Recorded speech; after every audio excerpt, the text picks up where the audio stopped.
Hey guys what's up, Amar Singh this side and you watching the pharma world, जहां मिलती है आपको फार्मेसी से related updated news, college reviews और बहुत कुछ। सो गाइस, मेरे पास काफी बच्चों का मैसेज आया और वो पूछ रहे हैं कि भैया मेरा एडमिशन डिप्सार में होगा कि नहीं होगा। अगर नहीं होगा तो हम और क्या कर सकते हैं, अगर होगा तो कितनी परसेंट होप है, कितने परसेंट चांसेस हैं कि हो सकता है। कोई भी कोर्स मिलेगा बी फार्म के अलावा तो भी चलेगा, हमें बस बी फार्म चाहिए, हमें बस डी फार्म चाहिए, ऐसे ऐसे कई सारे क्वेश्चन आ रखे हैं। बट मैं हमेशा से कहता हूँ कि प्लीज़ एक ऑप्शन लेके मत चलो, क्योंकि कुदरत का कुछ भरोसा नहीं है, वो कभी भी किसी समय आपकी किस्मत को पलट सकती है। रिस्क हमेशा लो और कभी भी अपना लक आजमा के देखो। टिप्सार का फॉर्म आपने फिल कर दिया है, वेल एंड गुड। अगर नहीं किया है तो 20 तारीख लास्ट डेट है, आप फॉर्म फिल कर सकते हो। इसके अपार्ट जामिया हमदर्द के फॉर्म अभी लाइव हैं, आप उसमें फिल कर सकते हो। आईपी यूनिवर्सिटी में भी एडमिशन स्टार्ट है, उसमें कर सकते हो। और मैंने कुछ फार्मेसी कॉलेजेस के बारे में डिस्कस किया हुआ है, आप उसमें एडमिशन लेने के लिए कोशिश कर सकते हो। अगर एक पे डिपेंड रहोगे तो 1500 के चक्कर में आपके पूरा साल वेस्ट हो सकता है। तो नेगेटिव नहीं जाते हैं, हम चलते हैं कुछ डिप्सरू की लास्ट ईयर मेरिट लिस्ट क्या रही है, 2019 से लेकर के अब तक क्या चेंजेस हो चुके हैं और आपके कितने चांसेस है एडमिशन होने के, उनके ऊपर थोड़ी नज़र डालते हैं। तो बिना टाइम का वेस्ट किए चलिए वीडियो को स्टार्ट करते हैं और देखते हैं आज की ये वीडियो।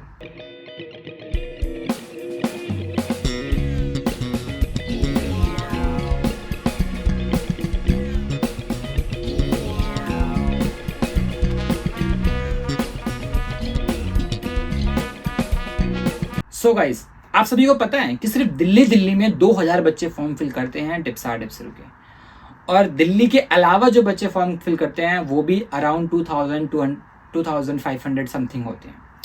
मतलब आपको अपनी कुछ सीट्स के लिए इन बच्चों के साथ compete करना पड़ेगा। लास्ट ईयर में जो हाईएस्ट गए थे वो 98% का था, 2 बच्चे थे 98% वाले।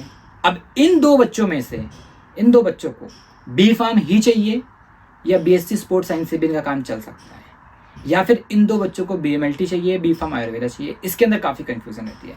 तो अगर आपका number 10th 12th 13th 15th 20th पे भी है तो आप बी फार्म के लिए उम्मीद रख सकते हो, क्योंकि क्या सिस्टम होता है, एक कॉमन मेरिट लिस्ट आती है, उसमें से कॉलिंग के लिए बच्चों को बुलाया जाता है, फिर वहाँ पे उनसे ऑप्शन चूज़ करने को बोला जाता है। तो सबसे ज़्यादा चांसेस किनके बनते हैं, 90% से ऊपर जिनके मार्क्स होते हैं। अगर आप जनरल कैटेगरी में हैं तो अगर आपके 95% से ऊपर मार्क्स हैं तो आप 1% चांस ले सकते हो, मतलब टेंशन ले सकते हो कि आपका एडमिशन नहीं होगा। बट 99% अगर आपके 95% है, मैं सिर्फ बी फार्म की बात कर रहा हूँ, अगर आपको बी फार्म चाहिए और आपके 95% से ऊपर मार्क्स हैं तो 1% चांसेस है कि नहीं होगा एडमिशन, बट आपका 99% है कि आपको बी फार्म मिल जाएगा। अगर आप जनरल कैटेगरी के हैं और आपके 92-93 के आसपास बनते हैं मार्क्स तो आपको डिप्लोमा मिल जाएगा। इसमें भी 1% चांस है कि आपको डिप्लोमा नहीं मिले, मतलब डी फार्म ना मिले। 99% है कि डी फार्म मिल जाएगा। अब अगर आप किसी कैटेगरी में लाई करते हैं SC ST के अंदर, इसके अंदर भी अगर आपके 92 या 90% मार्क्स हैं तो आप थोड़ी सी होप रख सकते हैं कि आपको बी फार्म या डी फार्म मिल जाएगा। बट सेम ऐसा ही है कि सीट्स रिजर्वेशन बहुत कम है, बट बच्चे बहुत ज़्यादा आ जाते हैं उसके अंदर, उस मेरिट लिस्ट के अंदर। तो अगर आपके पास सर्टिफिकेट अच्छा है, सेंट्रल लेवल का सर्टिफिकेट है, रेनुअल सर्टिफिकेट है, या फिर पोर्टल पे शो होता है, तो ही आप कैटेगरी वाइज आना, अदरवाइज जनरल से जा सकते हो। अगर आपके मार्क्स अच्छे हैं तो आप रिस्क मत लेना कैटेगरी का, जनरल से जाओ, फॉर्म फिल करो। अगर आपके पास सर्टिफिकेट है तो उसका यूज़ करो और सीट ले लो। अगर कुछ बच्चे कहते हैं भैया कोई सी भी सीट चलेगा, BMLT B pharm Ayurveda, DMLT और बायोमेडिकल साइंस, BBA, तो अगर आपके जनरल के बता रहा हूँ 70% से ऊपर मार्क्स हैं तो 95% चांसेस हैं कि आपका एडमिशन हो जाएगा। बट अगर आपके 70% से कम हैं और आपको कोई सा भी कोर्स चाहिए, जनरल कैटेगरी में आ रहे हैं आप, तो थोड़े चांसेस हैं कि आपका एडमिशन किसी ना किसी कोर्स में नहीं हो पाएगा। थोड़ा रिस्क लेकर के आप किसी और कॉलेज में फॉर्म भर सकते हो। मेरे एनालिसिस के अकॉर्डिंग जब मैं था तो उस टाइम पे OBC वालों के 89% पे क्लोज हो गई थी, लास्ट स्टूडेंट 89% का था। बट उसके नेक्स्ट ईयर से क्या हुआ, 92% OBC पे सीट क्लोज, नेक्स्ट ईयर 93 पे, नेक्स्ट ईयर 94 पे, 95, ऐसे ही चला। तो OBC और जनरल में ज़्यादा डिफरेंस नहीं है। तो 93 94 अगर आप हैं तो टेंशन मत लेना, 70% से कम वाले थोड़ा टेंशन लेने की जरूरत है।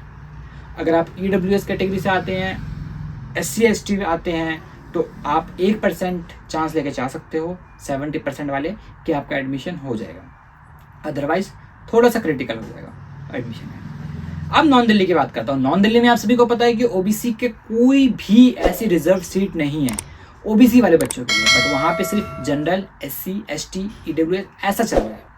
तो वहाँ पर अगर आपके 85% से ऊपर मार्क्स हैं तो आप होप रख सकते हैं कि आपको कोई सा भी कोर्स मिल जाएगा, बट 95% से ऊपर है तो ही आप B.Pharm D.Pharm के लिए जा सकते हैं। BPT के लिए काफ़ी बच्चे जाते हैं तो उसके लिए आप 80% से ऊपर मार्क्स है तो आप 80% से ऊपर वाले थोड़ा सोच सकते हैं कि आपको BPT भी मिल जाएगा। जामिया हमदर्द में एडमिशन फॉर्म स्टार्ट हो गए हैं, आप उसके अंदर फॉर्म फिल करो क्योंकि काफ़ी बच्चे फॉर्म फिल कर रहे हैं। उसके अंदर भी अगर आपने नीट में अप्लाई किया हुआ था, नीट का रिज़ल्ट आ चुका है, उसके अकॉर्डिंग क्या रहा रिज़ल्ट, आपको कुछ मिलेगा नहीं मिलेगा, उसके अकॉर्डिंग आप B.Pharm अपना जामिया हमदर्द से भी कर सकते हो। Jamia Hamdard is one of the best pharmacy college है, जिसमें मैंने NRS रैंकिंग के अकॉर्डिंग बता रखा है कि वो 2nd या 3rd नंबर पे आता है और शायद इस बार 1st नंबर पे आया है। तो बेस्ट फार्मेसी कॉलेज है, आप जाओ बेझिझक होकर फॉर्म फिल करो। फॉर्म फिल करने टाइम एक बच्चे को इशू आया था, उसने मेरे को मैसेज किया था और मैंने उसकी पूरी हेल्प करी थी। तो ऐसे आपको इशू आता है तो आप मुझे सोशल हैंडल्स पे या फिर मेरे Gmail पे या मेरे LinkedIn पे मैसेज करके मुझसे पूछ सकते हो। मैं हेल्प करूँगा आपकी पूरी फॉर्म भरने में और काउंसलिंग तक जाने में। बस मेरी एक शर्त है कि चैनल को सब्सक्राइब कर देना, वीडियो को शेयर कर देना, लाइक करके जाना और थोड़ा सा कमेंट कर देना ताकि इस वीडियो को कुछ ज़रूरतमंद लोगों तक पहुँच जाए, हेल्प मिले उनको भी आपके साथ, क्योंकि कहते हैं ना कर भला तो हो भला। मिलते हैं नेक्स्ट वीडियो में नए कंटेंट के साथ, तब तक के लिए bye bye, tata, take care, see you, bye guys.